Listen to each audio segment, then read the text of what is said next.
I'm John, and tonight I want answers about Nvidia and Duty Free. There's no stopping us now because we're live. I'm AJ Minnick. I'm John A. Vink. I'm Keith Stattenfield. I'm Loretta Beavers. I'm Josh Young. I'm Jennifer Sim. And those stories tonight on John Wants Answers. You cut shorter. I'm AJ Minnick. I'm John A. Vink. Oh no, I'm they Keith pressed the Stattenfield. wrong button. I'm Oh, they Loretta didn't press the Beavers. wrong button. I'm Josh Young. I'm Press Jennifer. the up button. Give John answers. John wants answers. Give John answers now. I mean, at least they didn't hear all that stuff that happened before we rolled credits or rolled the title. Right. That was just nonsense. That was crazy. That was just me riffing because they said you're live, and I said we got no John. Yeah, without me, there's no show. No, there is a show without you. I'm in the title. It's not a good show. Here's the without thing, me. though. I can give answers without you, but you can't get answers without me. Yeah, but see, with just you, it's like Keith Explains. That's correct. That show from the olden days. yeah, it's no that longer show on that we the don't air. do anymore Yeah. because 'Cause we've what? moved on. Is that what happened? Yeah, we've realized that Thursdays are enjoyable sitting at home on the couch with my feet up. I got some slippers, as opposed to driving here and then taping a show and then driving home and then uploading it to the internet where no one watches it unless I talk about Harry Potter, which I'm not going to do anymore. Well, but your Harry Potter things got views because you said he was gay? Is that what it Well, was? I don't think that's why they got views. Oh. I think that's why people commented on it. You think everything But I think Harry they watched Potter it just because they got were views. desperate for Harry Potter stuff. Yeah. Wasn't there like a lot of Harry Potter stuff, though? Well, it was just one episode on Harry Potter stuff. Yeah. There's a lot of Harry Potter stuff, but there also were a lot of people that were desperate just to read anything about Harry Potter. So Or watch anything about Harry. Yeah, if you What's were like today's John, Harry Potter? Is like today would have to talk about Taylor Swift to get that kind of views? don't get involved. We did a They show would destroy you. where we talked about Taylor Swift, and we were not destroyed. Remember that? Yeah, but it wasn't in the title, Yeah, maybe. so they Maybe had that no was it. reason to find it. Right. Unless they search the transcripts that Google I don't automatically think, makes. Again, I don't think anyone does that. No? I mean, if we asked an AI, I think every how show many I public do, access shows produced in Mountain View have discussed Taylor Swift, it might say 0. well, we need to work on that. Okay. I'm going to tag Taylor Swift on every episode I do from now on. Oh, good luck. Just you don't tag me then. I don't. You're never tagged, I don't don't. worry. I don't need that kind of grief in my life. Yes, I don't ever tag you, don't worry. Yeah. By the way, check your calendars. If it says August 20th, 2025, then we're live. Yeah. My guest tonight needs no introduction. And he's not going to get one. Yeah. I did get one though. It was in the opening credits. Oh, that was you saying I said I'm Keith Stattenfield. Oh, Remember? you weren't introduced though. You just said who you were. Well, isn't that what opening title credits are? Or they're Yeah, kind yeah. of an introduction? Well, no, if I was to introduce you, I'd say, welcome to my guest, Keith Stattenfield. No. Well, I For did get example. introduced. Well, I mean, no, I showed an example of what introduction would look like. I think that still counts. I mean, you said the words. I did. Yeah. Yeah. Yeah. I tricked you. Ah. Pretty sneaky, sis. Yeah. Yeah. That's me. Yeah, yeah. You know where that's from? No. The Connect 4 commercial. In the 70s. The 70s. 70s or 80s? Probably the 70s. 70s. Yeah. No one played Connect 4 in the 80s. My sister had a Connect 4, so I Yes. actually could say that to her. Pretty sneaky, sneaky, sis, sis. because Connect 4 and she's my sister. Yeah. Yeah. It's just like vertical checkers with different rules. So nothing like vertical checkers. Well, red and black, that's like checkers. You could probably even use checkers. Yeah, if you often kids would like lose a piece, Yeah. so they have to put Yeah, in and then you like get other one green games. one. And you'd, The green one means red, by the way. yeah. That's how you fool someone when you're playing. You put a green one in, and they can't see the I don't fours. think that's how you fool them. No, you just, You got to be sneaky, because in the optimal way of playing the game, there's no winner, right? I think only winners arise if someone mistakes. I think Connect 4 like tic-tac-toe is, Yes. you can never, if both players know what they're doing, Yeah. neither player could ever win. Right. Yes. Anyways, tonight we have topics. Oh, sure. Our first topic, Nvidia. Yeah, So, I've heard of them. back when I was growing up, Okay. Nvidia made graphics cards. Sure. So if you bought like a Macintosh Or a there PC, might, yeah. or a PC, there might be an Nvidia card in the Macintosh. Or you bought the card separately and plugged it in and then you'd plug your monitor into the that card, Yeah. and that's how you see stuff. Yeah. And the graphics card was only used for putting video on the screen. Sure. And they had more powerful ones. I never understood the powerful ones. Like, what would a card twice the cost of the one I had give me? Like, usually nothing. Well, you might have gotten more video RAM on the card. How'd that help me? Well, when you're drawing, when your computer is drawing things, and in particular if it's like playing a game and you're in some 3D environment that it's rendering 60 frames a second, everything it's drawing is tiny, tiny little triangles. Right. And they built all of these meshes out of all the triangles. So if you have more RAM, first of all, you can hold more points for the edges of each triangle. So you could draw more things Okay. if you had a lot more RAM. And then generally, you aren't just drawing the triangle, you're generally then applying a texture, which is a bitmap, to each triangle as you draw it, rendered in whatever angle in three-dimensional space the triangle is being drawn.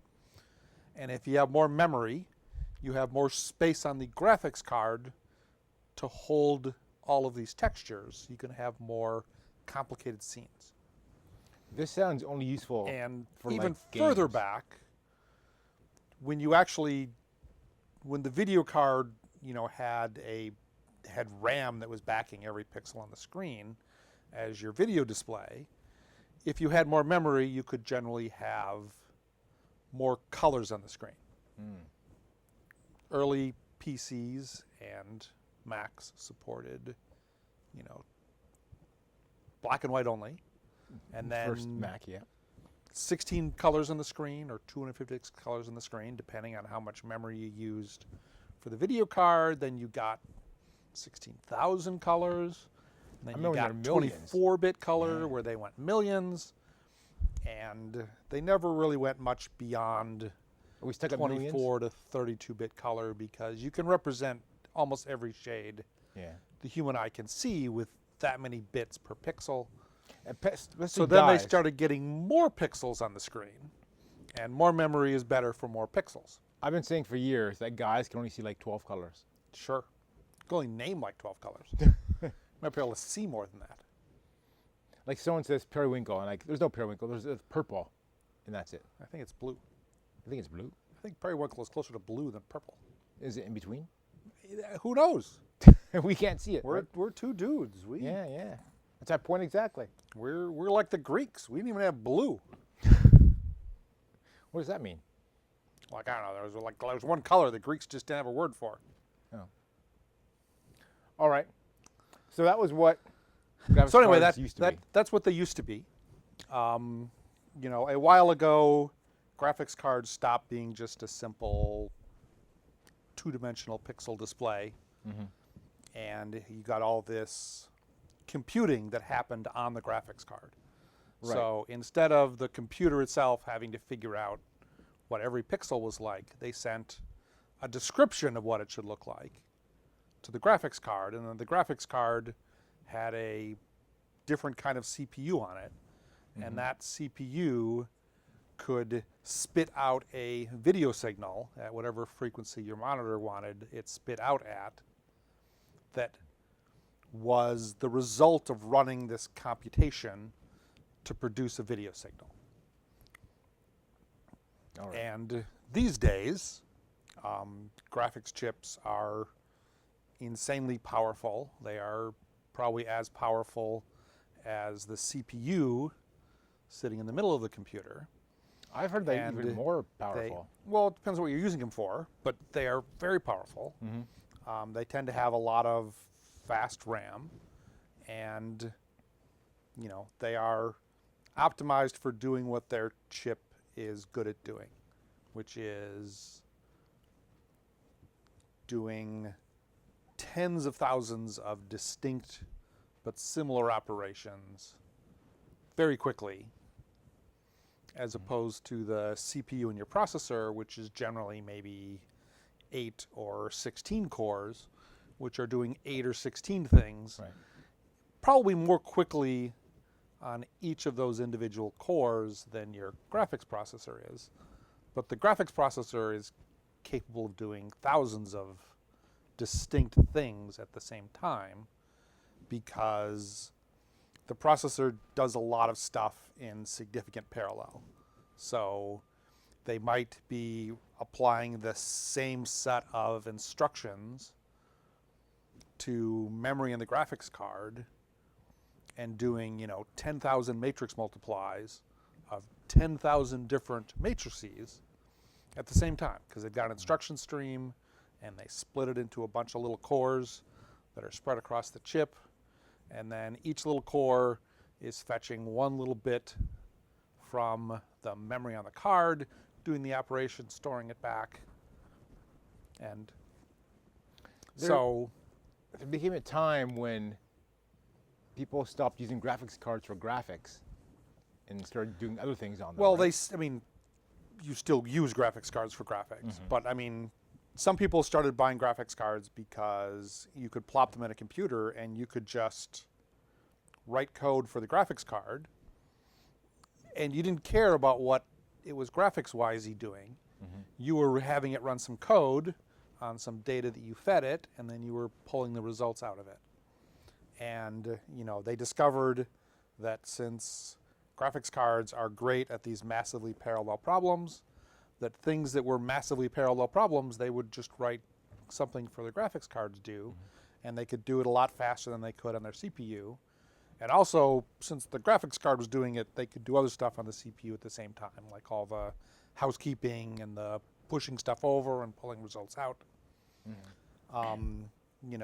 Early on in Bitcoin, they found you could find Bitcoins faster with graphics cards than just running code straight on your CPU.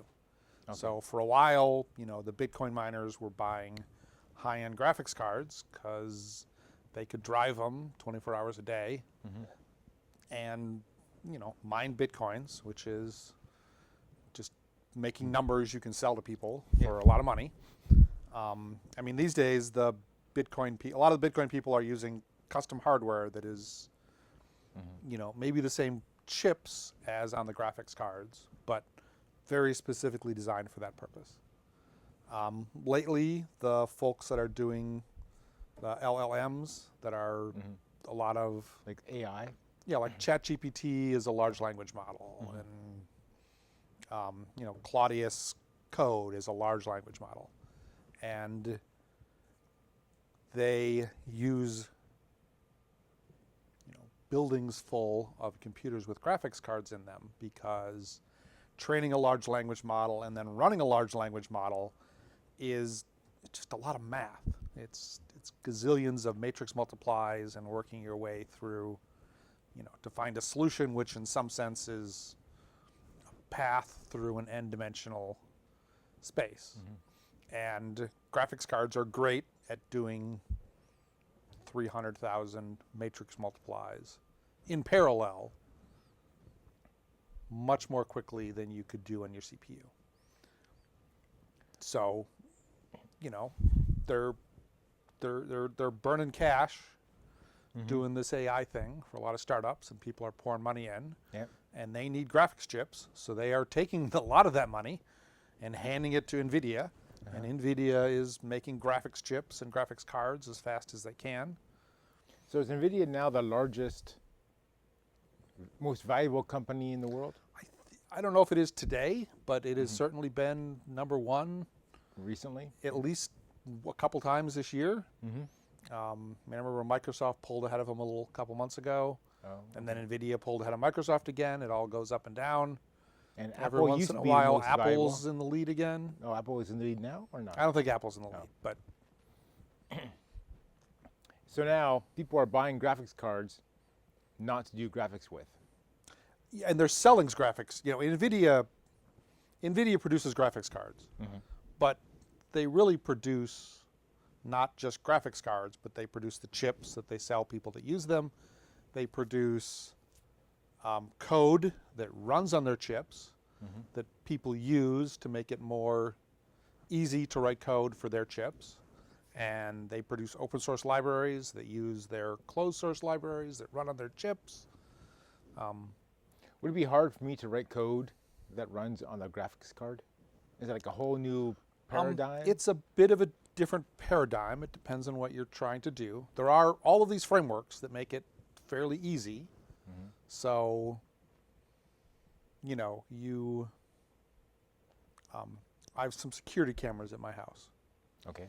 I could set up my security camera software to talk to a card, which is something like a graphics card, except it's a little box that plugs into USB, to do real-time detection of things like cars and faces and bicycles, so that instead of having a home security system where I've got 16 hours of video of the front of my house and I want to know when the delivery driver arrives, instead that stuff could say, well, we're running image detection and people have programmed in what cars look like and what license plates look like and what FedEx trucks look like.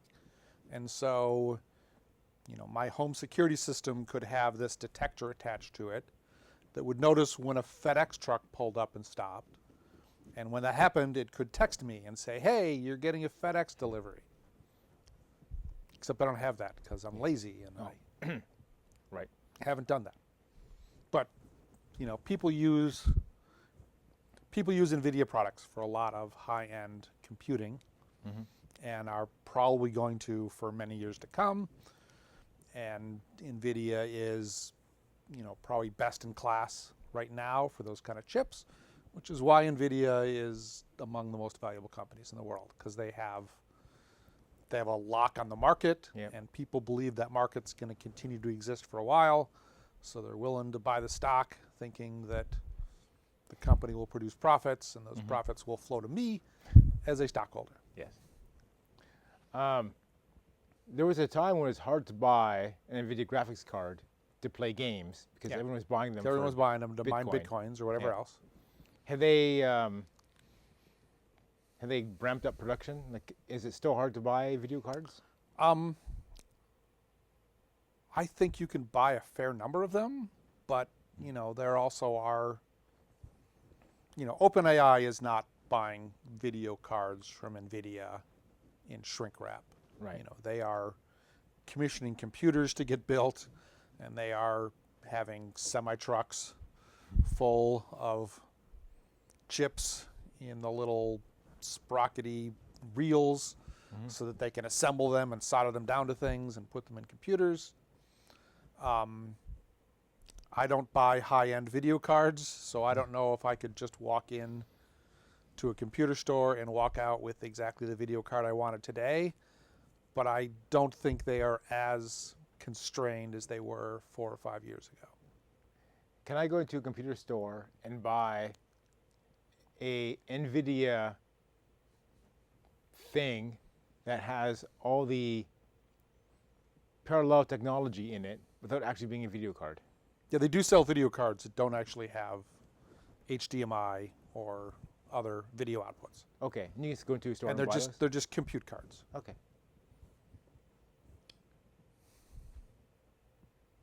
But if you buy Macintosh today, for example, there's not an NVIDIA card in there anymore, right?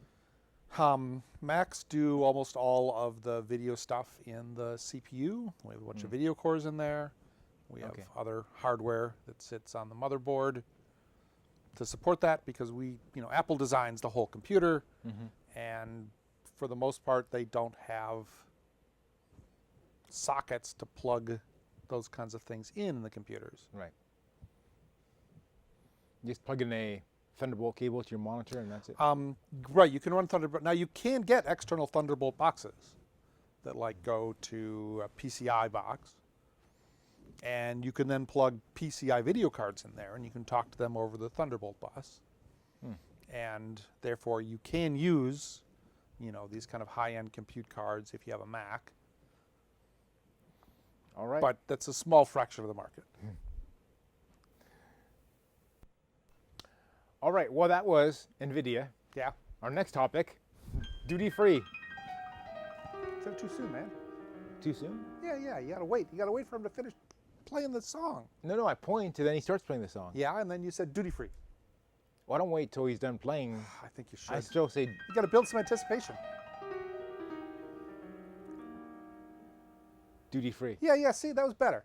See, he was like, do it again. All right. So I have questions about duty free, Sure. obviously. So first of all, Yes. let's talk like I'm a consumer. Okay. Now, duty free shops are not just in airports, but they're also like any kind of time you cross the international border. Yeah, kind of. Cruise ships sometimes. Right. So the deal is I can save money by not paying someone taxes. And so So duty-free shops, you don't pay the taxes for the territory where the duty-free shop is.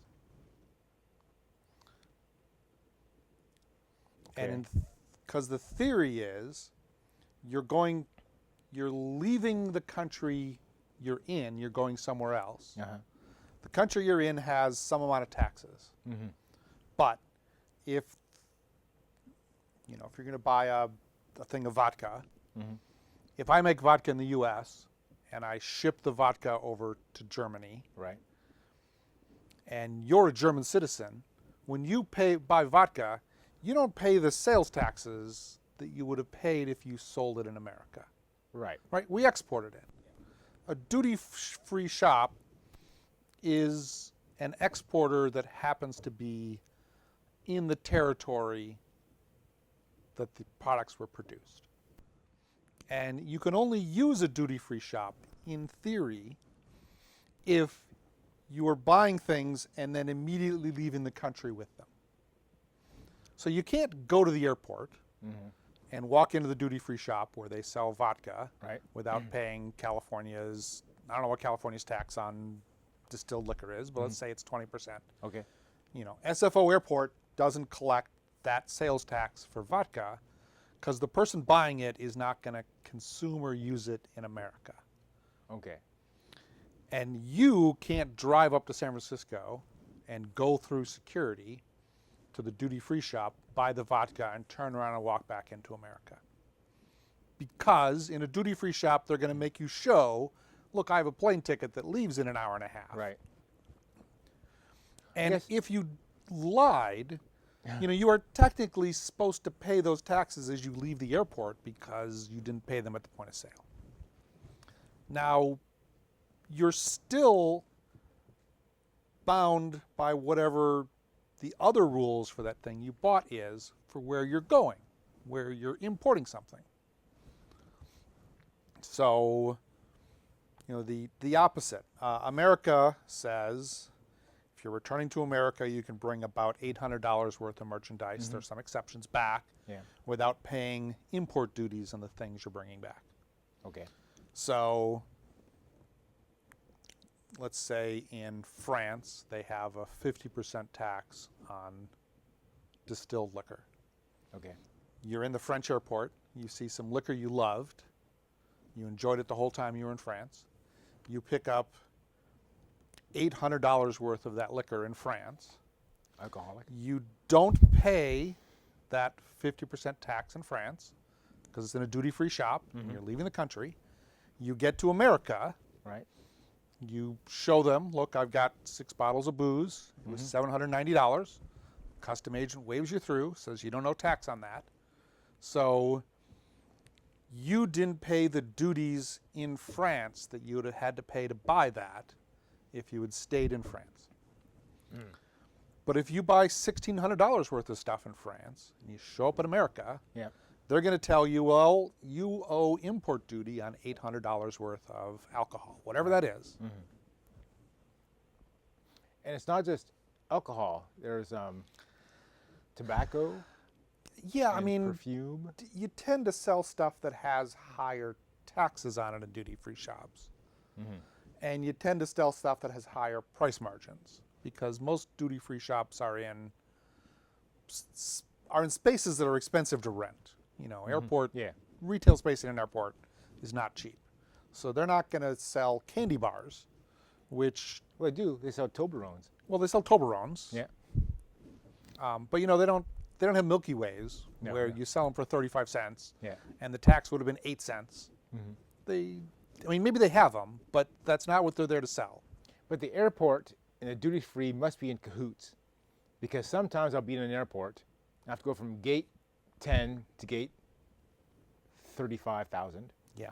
And you have to walk through a duty-free store to get there. Like the public walkway to get to where you're going is through a duty-free store. Oh, well, that's crazy. They must have been in cahoots then, right? Yes, I'm sure they're in cahoots. I mean, you know, there's no reason we have to have duty-free stores. They just exist because some people don't want to pay the local taxes. Right.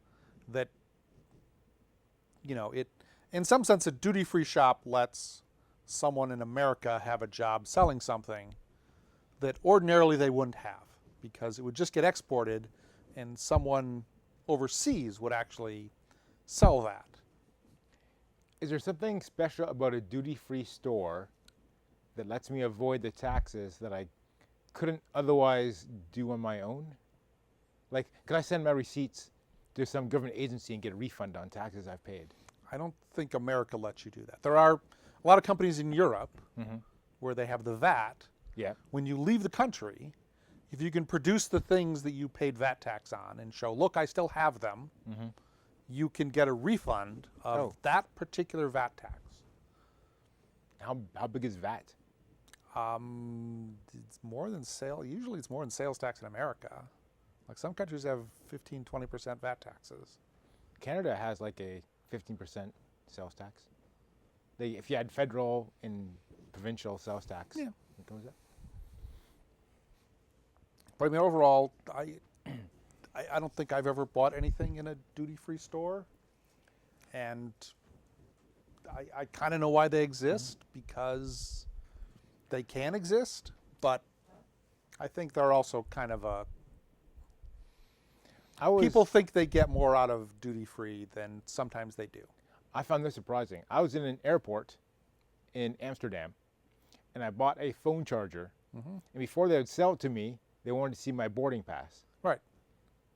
I mean, is that because it was a duty-free electronics store? Like, they didn't sell alcohol and stuff. They just sold like Yeah. phone chargers and stuff. Yeah. So I was getting the duty-free deal. Well, or it also might have been this VAT thing, which is you aren't supposed to pay VAT if you don't intend to use this thing in the country we're in. You're leaving the country. I was arriving into the country. Oh, well, that's... But I was taking a plane, arrived into Amsterdam, bought the thing, then went to Norway, Yeah. and I used it in Norway. So you were just transiting through Yeah. Amsterdam. Yeah. So that's And, why. you know, airports kind of exist in this weird, we're not International. quite in countries. Yeah. Are duties like tariffs, or are they different? Taxes. Tariffs are taxes on imports. And things in the duty-free store are not being imported, so they're not tariffs, but they're taxes. But I can bring $800 into the country, Yes. but the Exempt from the import tax. the $801 is taxed. Yes. Now, that's not tariff, that's, I don't think that's tariff. I think that's an import tax. But isn't import tax tariff? Or is tariff a kind of import tax? I mean, tariffs you generally call belonging to people that are importing things to sell them to others.